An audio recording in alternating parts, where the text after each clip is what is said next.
you, thank you, thank you, thank you, thank you, thank you, thank you, please, thank you, please, thank you so very much. Thank you, everyone. Thank you, everyone. Thank you. Okay, let's get to business. Let's get to business. All right. So let me start by thanking my most incredible husband, Doug, for being an incredible partner to me, an incredible father to Cole and Ella, and happy anniversary, Dougie. I love you so very much. To our President Joe Biden. When I think about the path that we have traveled together, Joe, I am filled with gratitude.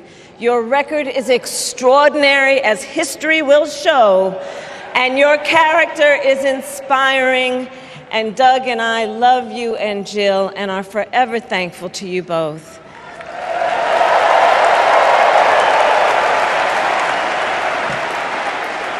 And to Coach Tim Walz,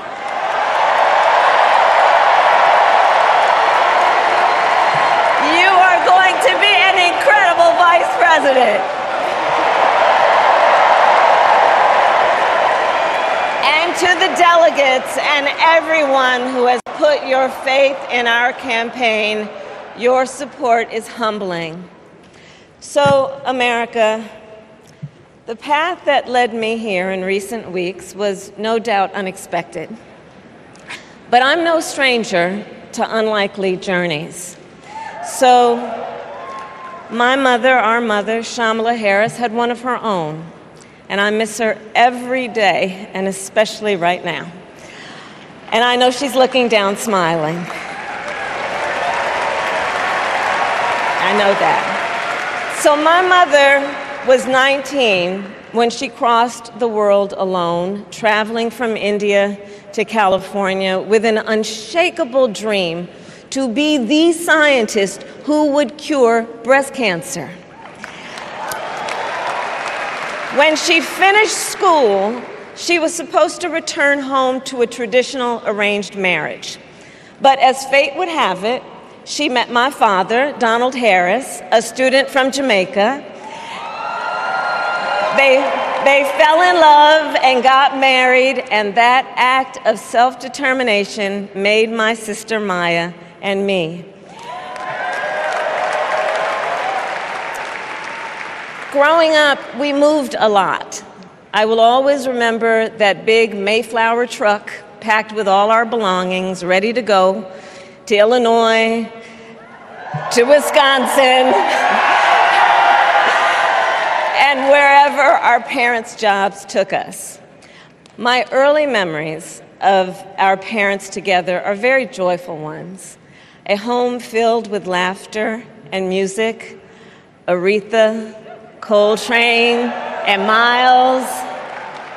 At the park, my mother would say, "Stay close." But my father would say, as he smiled, "Run, Kamala, run. Don't be afraid. Don't let anything stop you."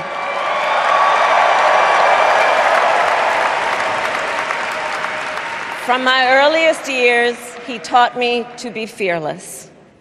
But the harmony between my parents did not last. When I was in elementary school, they split up, and it was mostly my mother who raised us. Before she could finally afford to buy a home, she rented a small apartment in the East Bay. In the Bay, you either live in the hills or the flatlands. We lived in the flats, a beautiful working-class neighborhood of firefighters, nurses, and construction workers, all who tended their lawns with pride. My mother, she worked long hours, and like many working parents, she leaned on a trusted circle to help raise us. Mrs. Shelton, who ran the daycare below us and became a second mother. Uncle Sherman, Aunt Mary, Uncle Freddie, Auntie Chris. None of them family by blood, and all of them family by love.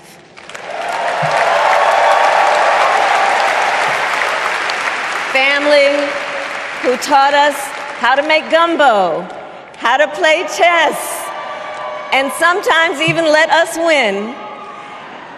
Family who loved us, believed in us, and told us we could be anything and do anything. They instilled in us the values they personified: community, faith, and the importance of treating others as you would want to be treated, with kindness, respect, and compassion. My mother was a brilliant, 5-foot-tall, brown woman with an accent. And as the eldest child, I saw how the world would sometimes treat her. But my mother never lost her cool. She was tough, courageous, a trailblazer in the fight for women's health, and she taught Maya and me a lesson that Michelle mentioned the other night. She taught us to never complain about injustice, but do something about it. Do something about it. That was my mother. And she taught us, and she also taught us, and never do anything half-assed. And that is a direct quote. A direct quote. I grew up immersed in the ideals of the civil rights movement. My parents had met at a civil rights gathering, and they made sure that we learned about civil rights leaders, including the lawyers like Thurgood Marshall and Constance Baker Motley, those who battled in the courtroom to make real the promise of America. So at a young age, I decided I wanted to do that work. I wanted to be a lawyer. And when it came time to choose the type of law I would pursue, I reflected on a pivotal moment in my life. You see, when I was in high school, I started to notice something about my best friend, Wanda. She was sad at school, and there were times she didn't want to go home. So one day I asked if everything was all right, and she confided in me that she was being sexually abused by her stepfather. And I immediately told her she had to come stay with us, and she did. This is one of the reasons I became a prosecutor, to protect people like Wanda, because I believe everyone has a right to safety, to dignity, and to justice.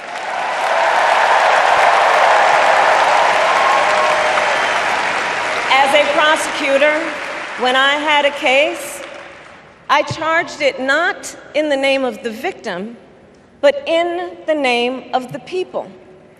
For a simple reason. In our system of justice, a harm against any one of us is a harm against all of us.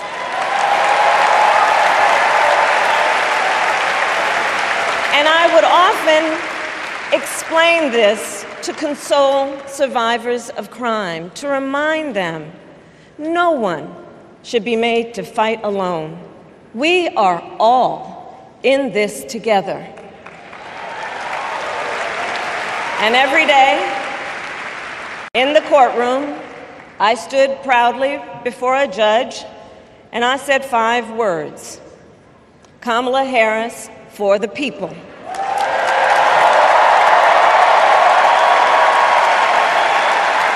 And to be clear, my entire career, I've only had one client, the people. And so, on behalf of the people, on behalf of every American, regardless of party, race, gender, or the language your grandmother speaks, On behalf of my mother and everyone who has ever set out on their own unlikely journey, on behalf of Americans like the people I grew up with, people who work hard, chase their dreams, and look out for one another, on behalf of everyone whose story could only be written in the greatest nation on earth, I accept your nomination to be President of the United States of America.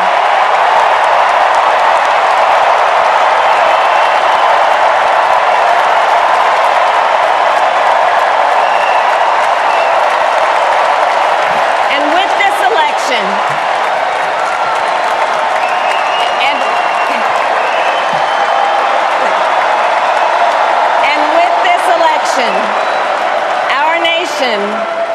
our nation with this election has a precious, fleeting opportunity to move past the bitterness, cynicism, and divisive battles of the past, a chance to chart a new way forward.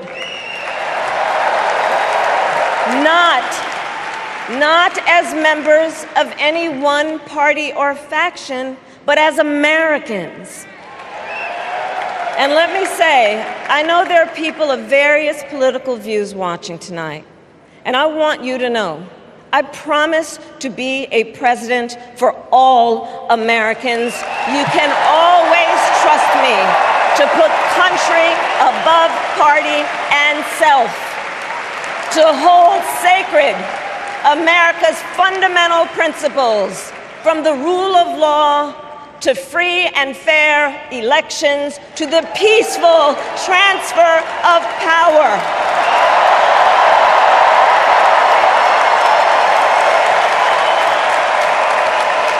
I will be a president who unites us around our highest aspirations, a president who leads and listens, who is realistic, practical, and has common sense, and always fights for the American people. From the courthouse to the White House, that has been my life's work. As a young courtroom prosecutor in Oakland, California, I stood up for women and children against predators who abuse them.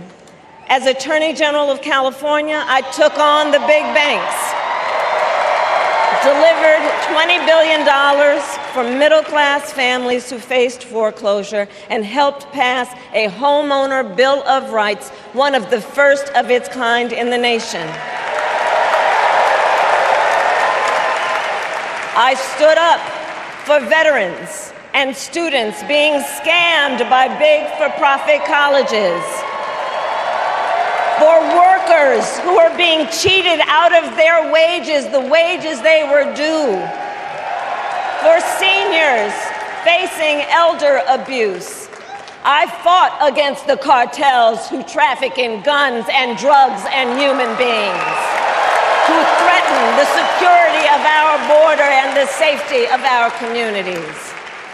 And I will tell you, these fights were not easy. And neither were the elections that put me in those offices. We were underestimated at practically every turn. But we never gave up, because the future is always worth fighting for. And that's the fight we are in right now, a fight for America's future.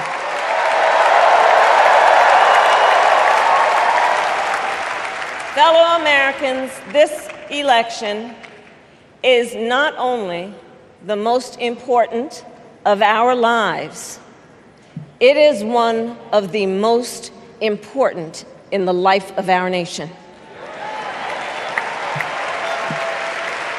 In many ways, Donald Trump is an unserious man. But the consequences of putting Donald Trump back in the White House are extremely serious. Consider not only the chaos and calamity when he was in office, but also the gravity of what has happened since he lost the last election. Donald Trump tried to throw away your votes. When he failed, he sent an armed mob to the United States Capitol, where they assaulted law enforcement officers. When politicians in his own party begged him to call off the mob and send help, he did the opposite. He fanned the flames. And now, for an entirely different set of crimes, he was found guilty of fraud by a jury of everyday Americans and separately found liable for committing sexual abuse. And consider what he intends to do if we give him power again. Consider his explicit intent to set free violent extremists who assaulted those law enforcement officers at the Capitol.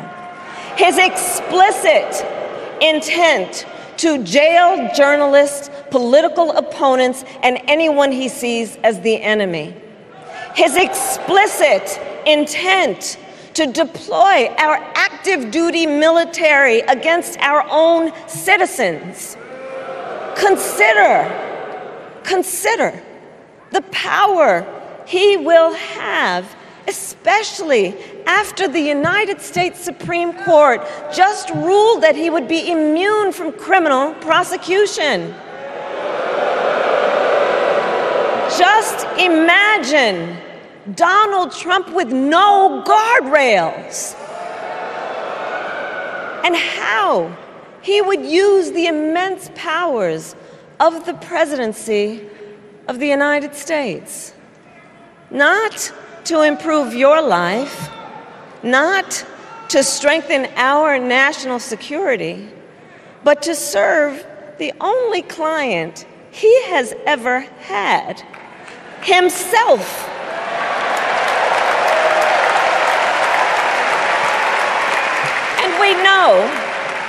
And we know what a second Trump term would look like. It's all laid out in Project 2025, written by his closest advisors, and its sum total is to pull our country back to the past. But America, we are not going back. We are not going back. We are not going back. We are not going back to when Donald Trump tried to cut Social Security and Medicare. We are not going back to when he tried to get rid of the Affordable Care Act, when insurance companies could deny people with pre-existing conditions. We are not going to let him eliminate the Department of Education that funds our public schools. We are not going to let him end programs like Head Start that provide preschool and child care for our children. America, we are not going back.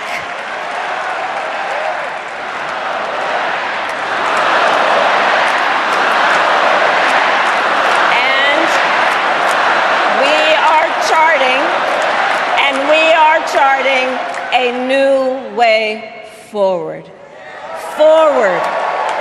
To a future with a strong and growing middle class, because we know a strong middle class has always been critical to America's success. And building that middle class will be a defining goal of my presidency.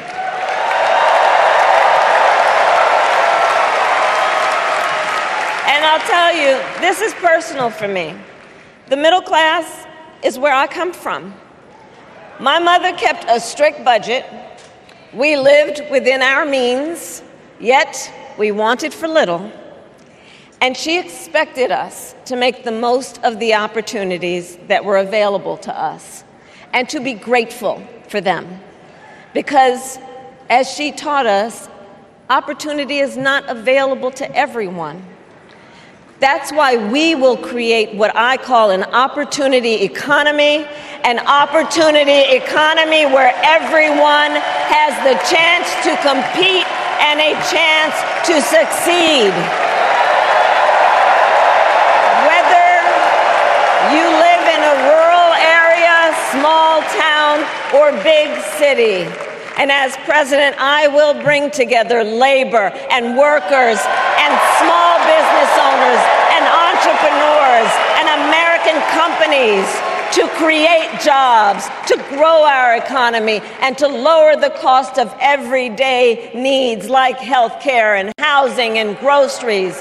We will provide access to capital for small business owners and entrepreneurs and founders. And we will end America's housing shortage and protect Social Security and Medicare. Now compare that to Donald Trump, because I think everyone here knows he doesn't actually fight for the middle class. He doesn't actually fight for the middle class. Instead, he fights for himself and his billionaire friends.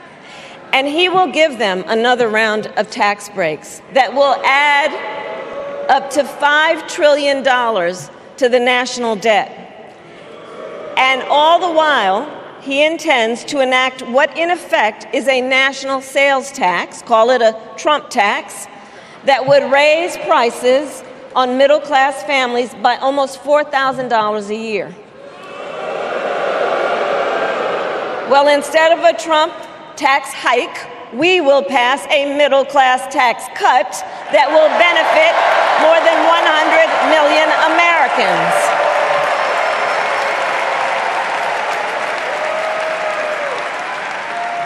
Friends, I believe America cannot truly be prosperous unless Americans are fully able to make their own decisions about their own lives, especially on matters of heart and home.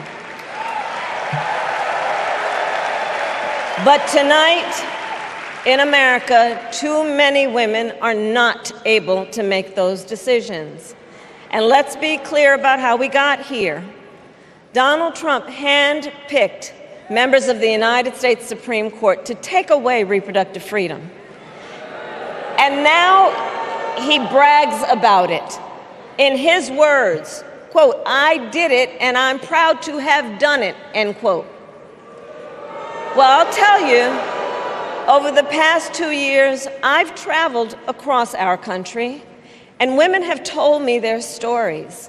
Husbands and fathers have shared theirs. Stories of women miscarrying in a parking lot, developing sepsis, losing the ability to ever again have children, all because doctors are afraid they may go to jail for caring for their patients. Couples just trying to grow their family, cut off in the middle of IVF treatments.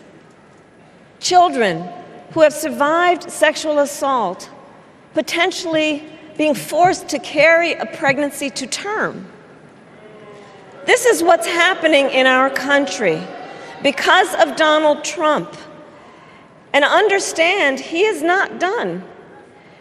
As a part of his agenda, he and his allies would limit access to birth control, ban medication abortion, and enact a nationwide abortion ban with or without Congress.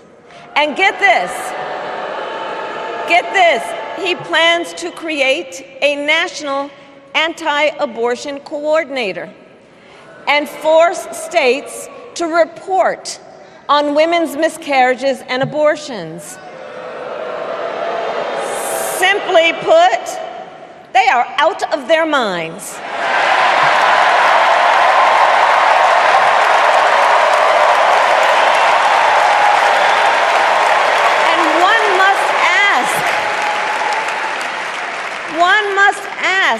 why exactly is it that they don't trust women? Well, we trust women. We trust women. And when Congress passes a bill to restore reproductive freedom, as President of the United States, I will proudly sign it into law.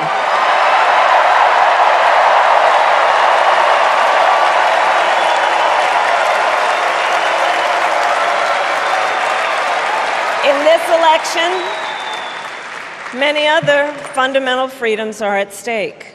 The freedom to live safe from gun violence in our schools, communities, and places of worship.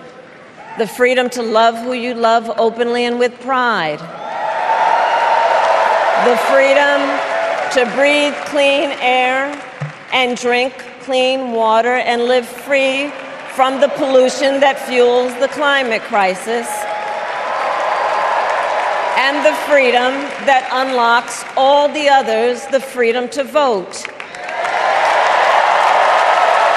With this election, we finally have the opportunity to pass the John Lewis Voting Rights Act and the Freedom to Vote Act.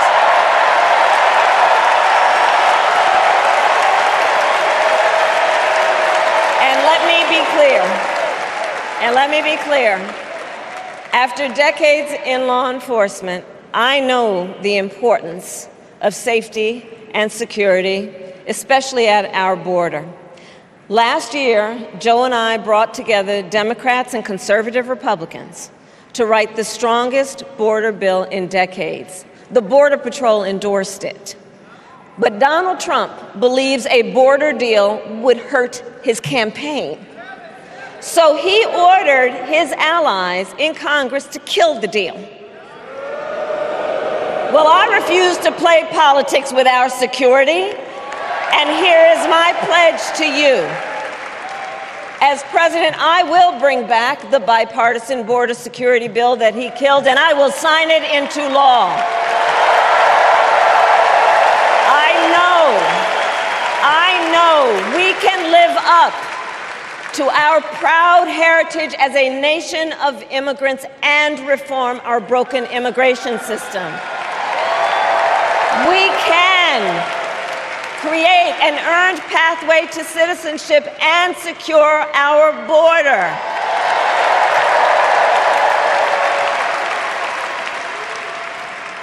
And America, we must also be steadfast in advancing our security and values abroad.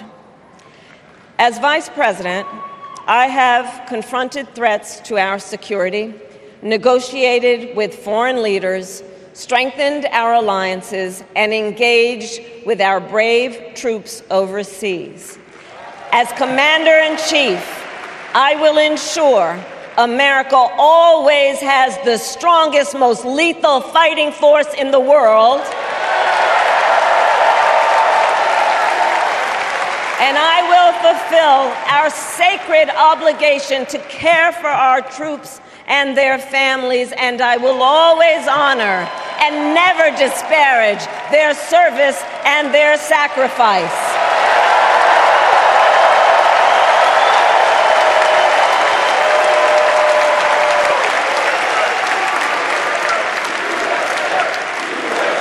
I will make sure that we lead the world into the future on space and artificial intelligence, that America, not China, wins the competition for the 21st century, and that we strengthen, not abdicate, our global leadership.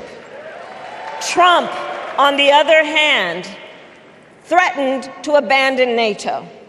He encouraged Putin to invade our allies, said Russia could, quote, do whatever the hell they want.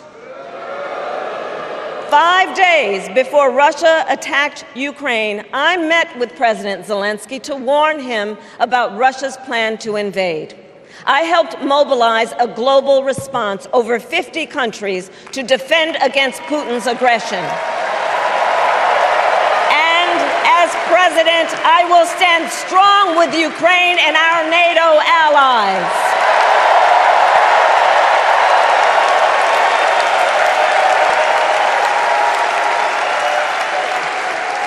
With respect to the war in Gaza, President Biden and I are working around the clock because now is the time to get a hostage deal and a ceasefire deal done.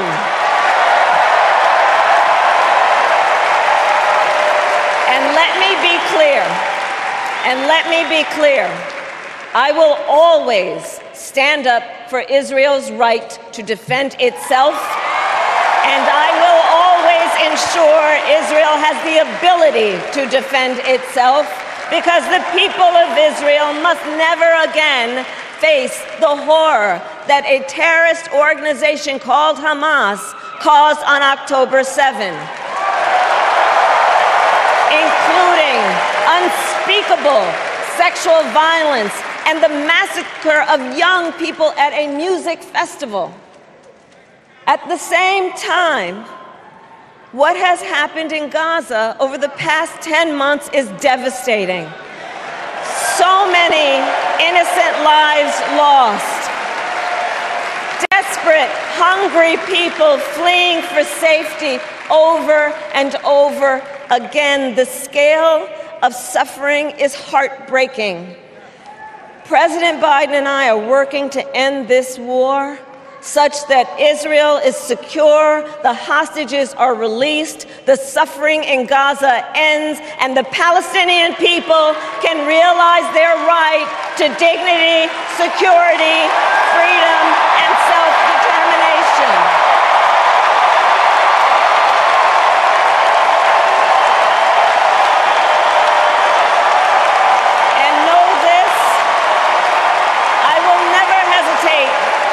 Whatever action is necessary to defend our forces and our interests against Iran and Iran-backed terrorists. I will not cozy up to tyrants and dictators like Kim Jong-un who are rooting for Trump,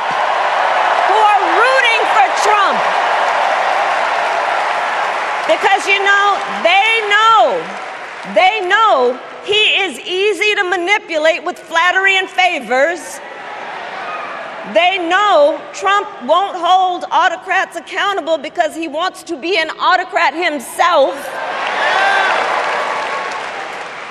And as president, I will never waver in defense of America's security and ideals, because in the enduring struggle between democracy and tyranny, I know where I stand and I know where the United States belongs.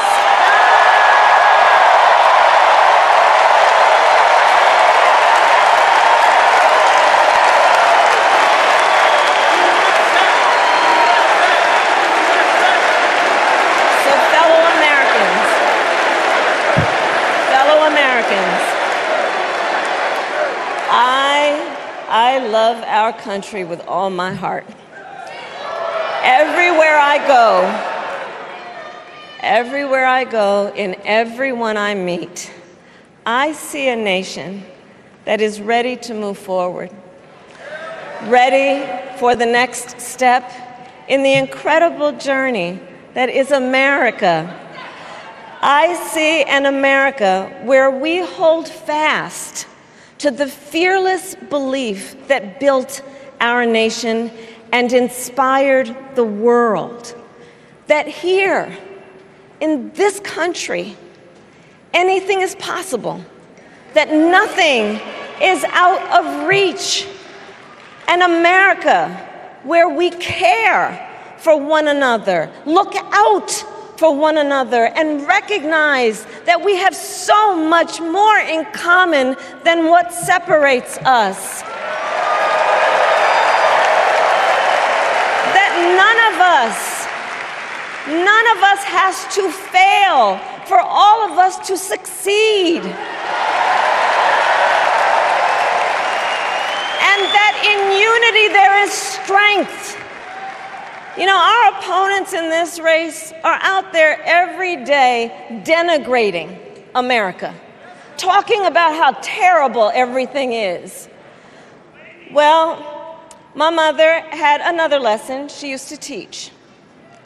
Never let anyone tell you who you are. You show them who you are.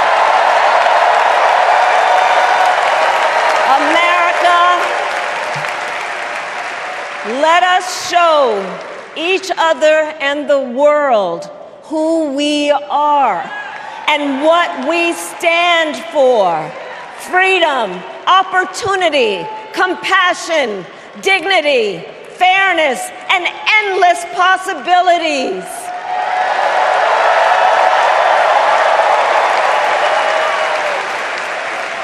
We are the heirs to the greatest democracy in the history of the world.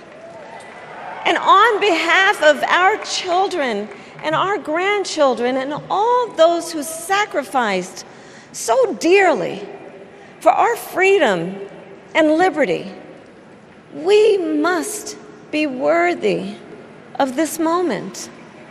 It is now our turn to do what generations before us have done, guided by optimism and faith, to fight for this country we love, to fight for the ideals we cherish, and to uphold the awesome responsibility that comes with the greatest privilege on earth, the privilege and pride of being an American.